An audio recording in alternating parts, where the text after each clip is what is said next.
አመድ ነስንሰው አይደለም የፈለጉትን ነስንሰው ቢንከባለሉ ፎቶ ቢዘቀዝቁ ቢደግሙ ቢያስደክሙ ሰውየውን ስታዩት እየለቀመ ነው ፍሬ የምታገኙት። መድረኩ ላይ እንደፈለጋችሁ ምትፋንኑት ምትጨማለቁት አይዞ ያላችሁ ማን ምን እንደሆነ ራሳችሁንም ምታዳምጡት መካሪም ዘካሪም ያላችሁ አይመስልኝ። ምን እንደምል አላቅም። እግዚአብሔር ግን አዋቂ ነው። እግዚአብሔር ግን ትክክል ነው። እግዚአብሔር ግን ጻድቅ ነው። ሌላ ምለው ነገር የለም። ግን ከዚህም የከፋ ህይወት አለ። ከዚህም የባሰ ብዙ አይነት ህይወት አለ። ግፋቢል ብታመም ነው ግፋቢል ለሊቱ ተቀሰቀሽ ነው ሰሊታ ብለሽ ሌላ ምንድነው? ከእግዚአብሔር አይበልጥም ማን ነው? ዱባይ የምትኖሩ ኢትዮጵያውያን እንድትረዱኝ እፈልጋለሁ። ትናንትና ጤነኛ የነበረች ልጅ ዛሬ ሞተች ይላሉ።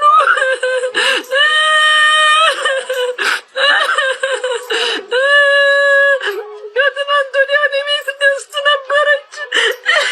አገልጋይ ዮናታን አክሊሉ የስንፍና አደጋዎች በሚል ርዕስ ከዓመት በፊት ከሰበከው ስብከት ላይ የተቀነጨቡ ቪዲዮዎች ተቆርጠው በማህበራዊ ገጽ ላይ መዘዋወራቸውን ተከትሎ ምሳሌ የሰጠሁት በራሴ ነው በማለት በቂ ምላሽ ሰጥቷል። የተቆራረጡ ምስሎቹን ተከትሎ ስብከት ምን እንደሆነና እንዴት መሰበክ እንዳለበት ትምህርቱም ልምዱም የሌላቸው ወገኖች ከዚህም አልፎ ከክርስትና ውጪ የሆኑ ፖለቲከኞችና ቲክቶከሮች ጭምር በድፍረትና በደረቁ ግልብ ትችት መሰንዘራቸው አስገራሚ ነበር። ይህ የፕሮቴስታንቱን ዓለም መስመር የለሽ የትችት አካሄድ ከማሳየቱም በላይ በአክቲቪስቱ ጌታቸው ረዳ ወይም ከጀዋር መሐመድ የተቀዳ አካሄድ ነው ማለት ይቻላል። ጀዋርና አንዳንድ ክርስቲያን ወገኖች የለጠፉት ልጥፍ ልዩነት አልነበረውም። በዚህ ልክ መውረዳቸው ግን ያሳዝናል። የትምህርቶችንና የስብከቶችን መሰረታዊ መልእክት መርምሮና የሚያስከትለውን መሰረታዊ ስህተት አስተውሎ ከመተቸት ይልቅ በስብከት መካከል የተነገሩ ምሳሌዎችንና አባባሎችን ካውድ ነጥሎ መተቸትን እንደ ትልቅ የይቅበተ እምነት ስራ እየተመለከትን ያለን ወገኖች ይህ አካሄድ ምንም ፋይዳ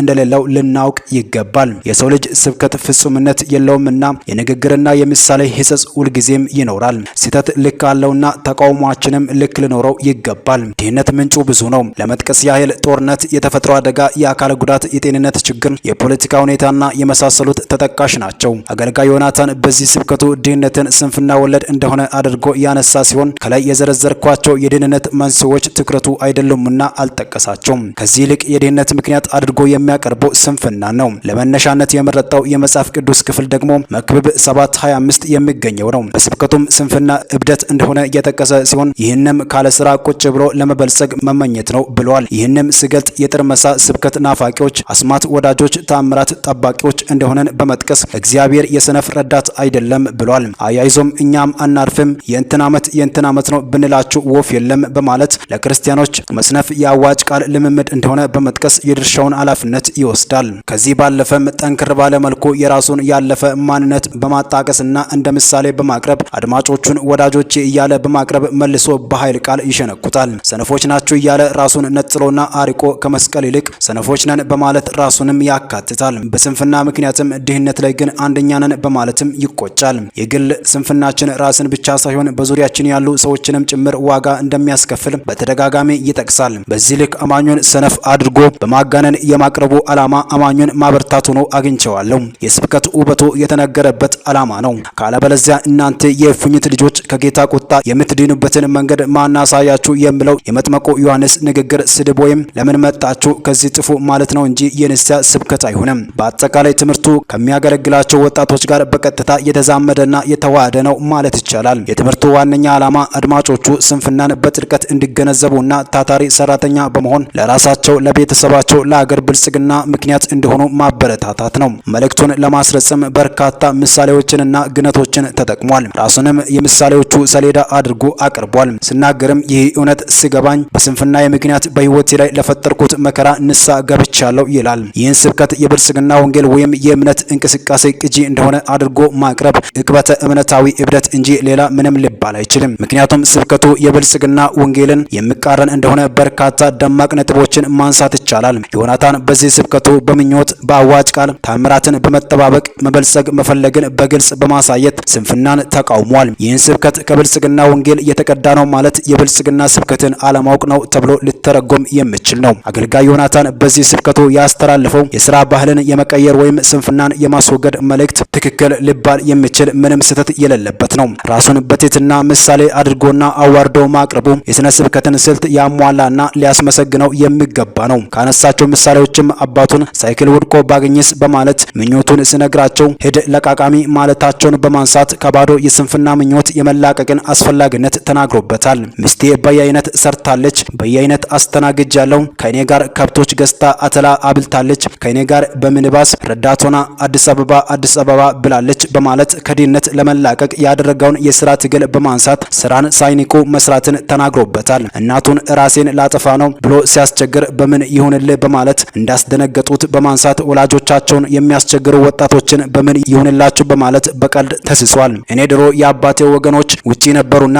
ከስንፍና የተነሳ ብር ለምን አይልኩልኝም ብዬ ጠምጃቸው ልሞት፣ ድሃ ጥቁር ጉንዳን ነው፣ ከነከሰ አይለቅም፣ ከለቀቀም እሾኩን ተክሎ ነው የምለቀው በማለት በአጎቶቹ ላይ እንዴት ያቄም እንደነበረ በመጥቀስ ከድህነት የመላቀቅ መፍትሄው በሌሎች ላይ በስንፍና መጣበቅ ሳይሆን ታታሪ ሰራተኛ ሆኖ መበልጸግ እንደሆነም ተናግሮበታል። ይህን ንግግር ለታዳሚያን ወጣቶቹ ችግር እንዳልነበረ በፊታቸው ላይ ይነበባል። መፍትሄው ዘመዶቻቸውን መንከስ ሳይሆን መስራት እንደሆነ ይገባቸዋል። በሌላ በኩል ግን ድሃ ጥቁር ጉንዳን ነው የሚለው ንግግር በርቀት ሆኖ ለሚሰማ ጆሮ የሚከብድና ለትርጉም የተጋለጠ ነው። በጥሞና ላልተመለከተው የራሱን ድህነትና ባህሪ በማካተት የተናገረ አይመስልም። ቃሉ ያስነሳውን ይህንን ውዝግብ ተከትሎም አገልጋይ ዮናታን በፌስቡክና ቲክቶክ ገጹ ፊት ለፊት በመቅረብ ጥቁር ጉንዳን ያልኩት ራሴን ነው፣ በአባቴ ለቃቃሚ የተባልኩት እኔ ነኝ፣ ለማዳን እያገለገልኩ እንዴት ራሳችሁን አጥፉ ብዬ መንገድ አሳያለሁ፣ በተናገርኩበት ዓላማ ተረዱኝ በማለት በድጋሚ ራሱን በማዋረድ የቀደመ ስንፍናና ድህነቱን ሳይደብቅ በቂ ማብራሪያ ቢሰጥም ይህን መቀበል አቅቶን የሚተናነቀን ወገኖችን እየተመለከትን ነው። ስህተታችንን የማናርም ከስህተታችን የማንማር እንከን አልባ እንከን አውጪዎች መሆናችን ጤናችን ችግር እንዳለበት ይጠቁማል ሲሉ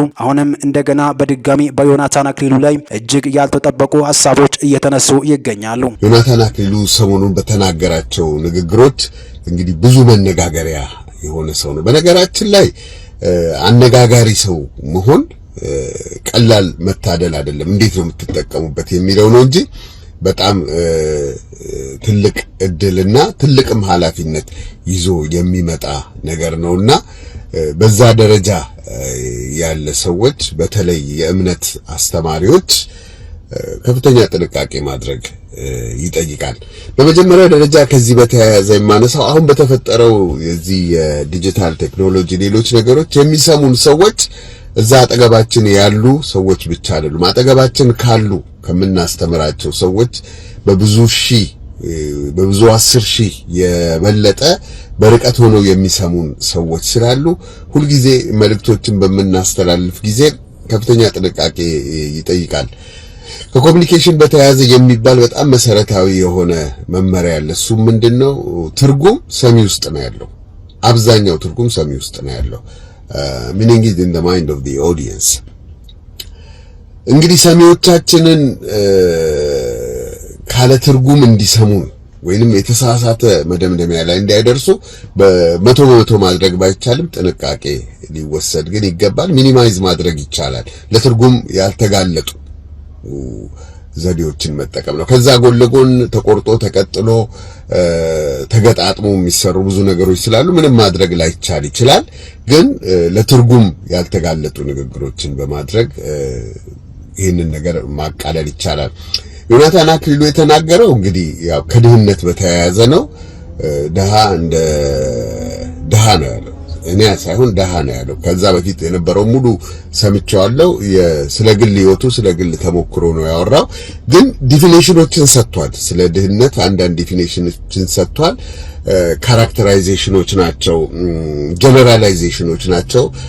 በዛ ላይ ደግሞ የአማርኛ ምን ቃል እንዳለው አላውቅም። ስቴሪዮታይፒንግ ነው። ስቴሪዮታይፒንግ ማለት አንድ የማህበረሰብ ክፍልን የሆነ ነገር እንለዋለን። የዚህ አካባቢ ሰዎች እንዲህ ናቸው እንደምንለው ማለት ነው።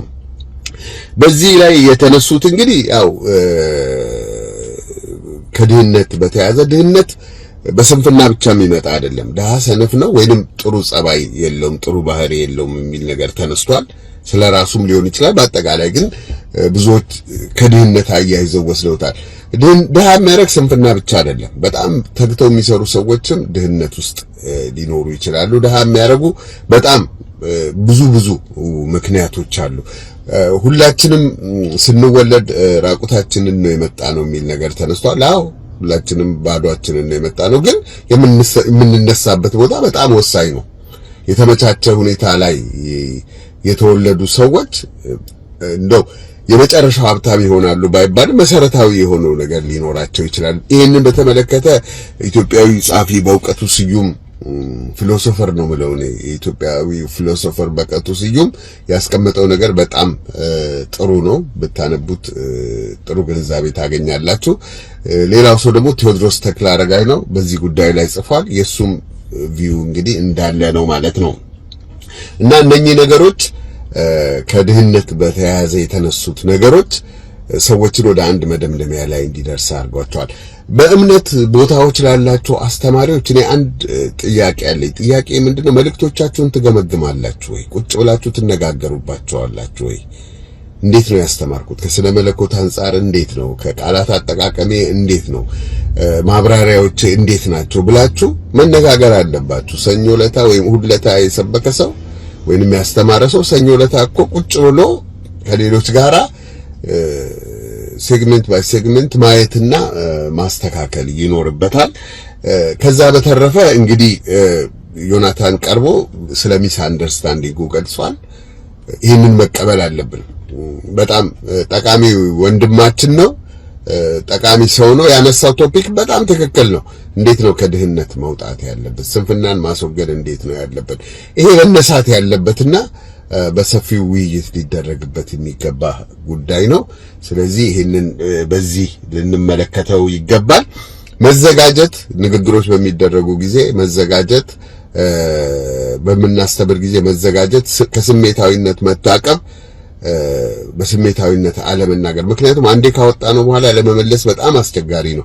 እኔ እንዲህ ነበር ማለት የፈለኩት እንዲህ ተረድተዋል ካለን ሰዎች በሌላ መንገድ ሊረዱበት በማይችሉ ግልጽና ፍንትው ባለ መንገድ ሐሳቦቻችንን ማስቀመጥ አለብን። አያችሁ እኛ በጊዜው በሚወሰን ቀመር ውስጥ ስላለን ፈጥኖ የሚለው ትርጉም ቶሎ አይገባንም። በእውነት ትልቁ ከባድ ነገር የኛ እግዚአብሔር ዘገየ፣ ሰው የለኝም፣ ጠላት በዛብኝ።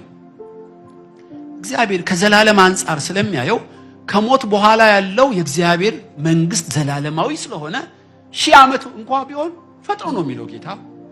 ላንተ እኮ ነው የዘገየ የሚመስል 20 ዓመት ጠበቁ፣ 30 ዓመት ጠበቁ። እግዚአብሔር ግን ሰማይና ምድር አልፈው የእግዚአብሔር መንግስት የሚመጣበት ቀን ቅርብ እንደሆነ ስለሚያውቅ እንደ እንፋሎት ነው የሚቆጥራት የኛን። ብዙ ዓመታት በጾም በጸሎት ታገስኩት የምትለውን እግዚአብሔር እንደ እንፋሎት ነው የሚያየው። ከዘላለም አንፃር ሲታይ ይሄ ዓለም ፈጥኖ የሚያልፍና የማያልፍ የእግዚአብሔር መንግስት እንደሚመጣ ስለሚያውቅ እኮ ነው። ለኛ ነው ከዘገየ የሚመስለን። በእግዚአብሔር መነጽር የዘላለሙን እንድምታ ብታየው በጣም ጥቂት ጊዜ ነው የታገስከው። እግዚአብሔር ለምርጦቹ ፈጥኖ አይፈርድላቸው። ምን ፍርዱ ምንድነው? እዚህ ስትለምነው እዚህ የምትቀበለው አይደለም። እውነተኛ ፍርድ ከሞት በኋላ ያለው ብድራትን እኮ ሲያመለክት እግዚአብሔር ለምርጦቹ ፈጥኖ ይፈርዳል። መቼ ነው ፈጥኖ? በክርስቶስ ምጽአት ይፈርዳል አይደለም? ይበይንላቸዋል። ምን ይበይናል? ብድራትን ይሰጣቸዋል። መቼ? በምጽአት ነው አይደለም? ፈጥኖ ይበይንላቸዋል። ለሚታገሳቸው ይፈርድላቸዋል። በምጽአት መነጽር ለክርስቶስ ምጽአት የተዘጋጀ ሰው አንዱ ምልክቱ ምንድነው? የቅዱስ ቃሉን ማጥናቱ ነው። ሁለተኛስ ምልክቱ በጸሎት መጽናቱ ነው አይደለም? ሁልጊዜ በጸሎት የማይጸና ሰው ካየ ለምጽአቱ የተዘጋጀ ማንነት የለውም። በእለት ተእለት ኑሮ ውስጥ ሰምጧል ማለት ነው። ስለዚህ አንደበቱ ስንፍና የሚናገር ሰው በጉልበቱ ላይ ጸሎት፣ በልቡ ላይ ቃል ካጣ ለምጽአቱ አልተዘጋጀም ማለት ነው። ሁለት የጦር መሳሪያ ብቸኛ መለኪያ በልቡ ኢያሱና ካሌብ ቃሉን አሰላስል ነበር እንደሚል በልቡ ቃሉን የሚያሰላስል በጉልበቱ ላይ ጸሎት ያልጠፋ ሰው መቼም ለመነጠቅ አይደለም መቼም ለመሄድ የተዘጋጀ ሰው ምልክት ነው ማለት። በመጨረሻ ዘመን እምነት ያለው ሰው አገኝ ይሆንን የሚለው ምን ማለት ነው? ቃሉን የሚያሰላስልና በጸሎት የሚተጋ ሰው አገኝ ይሆንን ማለት እኮ ነው ጥያቄ። በጣም አጠያያቂ ጥያቄ ነው በእውነት።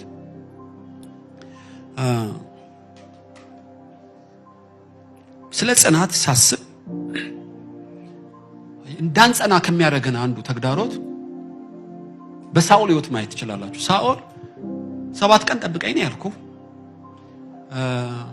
ለምን ሳትታገስ እንዲያረካለው ሳሙኤል 7 ቀን ትንሽ መስላችኋል እንጂ ለሳኦል በጣም ከባድ ቀን ነች ያቺ ቀን። እና ፍልስጤሞች በሶስት አቅጣጫ መጡበት። የሱ ወታደሮች ካዱት። ሳሙኤልም ዘገየ እና 6 ቀን ተኩል እኮ ታግሷል። እና አላበጀህም አለው። እንዳልታገስ ምክንያት የሆነ ምንድነው? ብቻዬን ሆንኩ፣ ሰው የለኝም፣ ጠላት በዛብኝ፣ አንተም ዘገየ። ብዙ ጊዜ ማንታገሰው ለዚህ እኮ ነው። ነገር ግን ከሳኦል ተቃራኒ ልክ እንደ ሳኦል ገጥሟት የታገሰች ሴት አለች ሉቃስ 18 ላይ እና ወደፊት እናጠናት ይሆናለች። ሴት ድንቅ ሴት። ሴትየዋም ጎባጣ ነበረች፣ ክፉ መንፈስም ነበረባት። ፓስተር የምኩራቡ አለቃ ራሱ አይረዳትም፣ ሰው የላትም። ኢቭን እረኛዋ አይረዳትም። ይገርማችኋል። እና 18 ዓመት በጣም ብዙ ነው። ነገር ግን ምኩራብ አትቀይርም። እንግዲህ ያኔ ቸርች ማለት ነው ምኩራብ። እና 10 ጅው ባለበት አንድ ምኩራብ አለ። እግዚአብሔር ሲመጣ ይጎበኝሻል አይዞሽ ብሏት አያውቅም። እንደሌላው ታክሲ ሮጣ በሰዓቱ ምትደርስ አይደለችም። ለምን? ስፓይናል ኮርዷ ላይ ህመም አለ። ሮጥ ብላ መጸለይ አትችልም። ለምን? የድካም መንፈስ ይዋጋታል። አዚምና እንቅልፍ ይጥልባታል ማለት ነው። የሚያጽናናት ባይኖርም ነገር ግን ስፍራዋን አለቀቀች። የሚገርማችሁ የመቅደሱ ጌታ ድንገት በምኩራብ የመጨረሻ አገልግሎት ጎባጣውን በመፈወስ ነው ያቆመው። እና ማንም ሳይጠራው እዛ ምኩራብ ገባ። አያት ነው ያላት። የሚገርም ነው። እና እጁን ጭኖ ሲፈውሳት ቀጥ ብላ ቆመች። አስገራሚ ነው በእውነት። እቺ የአብርሃም ልጅ ሆና 18 ዓመት ሙሉ ሰይጣን ያጎበጣት ከስራቷ ልፈታ አይገባምን? ኦ ጽናት! 16 ዓመት ጠበቅኩ፣ 17 ዓመት ጠበቅኩ። ኖ እግዚአብሔር ጎባጣ ሆኜ እንድቀር ፈቅዶ ነው። ከሱ ከመጣ እንደወደደ ያርጋል አለችም። በትዕግስት ተጠበቀችው። ይገርማችኋል። የምትጠብቀው ጌታ ድንገት መጣለት አይደለም። እንደ ሳኦል 7 ቀን መጠበቅ አልቻለችም። ሳኦል 7 ቀን አልቻለም። 18 ዓመት ጠበቀች። ድንቅ ሴት። እዚህ ይላችኋል። ለአብርሃም እኮ ቃል መጥቶለታል። ግን ሳራ ደከመች። በቃ ወደ አጋር ገባለችው። ለምን? ማህፀኔ የወር አበባዬ ቆመዋል፣ ጡቴ ሸብሽቧል፣ እንደ ሴቶች መውለድ አልችልም። ስለዚህ ወደ አጋር ገባለችው።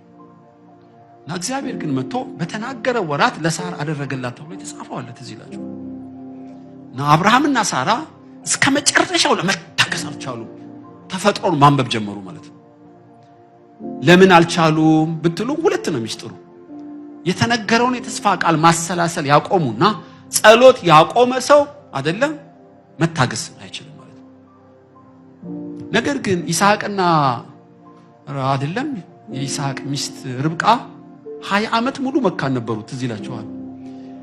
እና ይስሐቅ ባገባት ጊዜ 40 ዓመት ነበር፣ ሲወልዱ 60 ዓመታቸው። ይስሐቅ 60 ዓመቱ ነበር።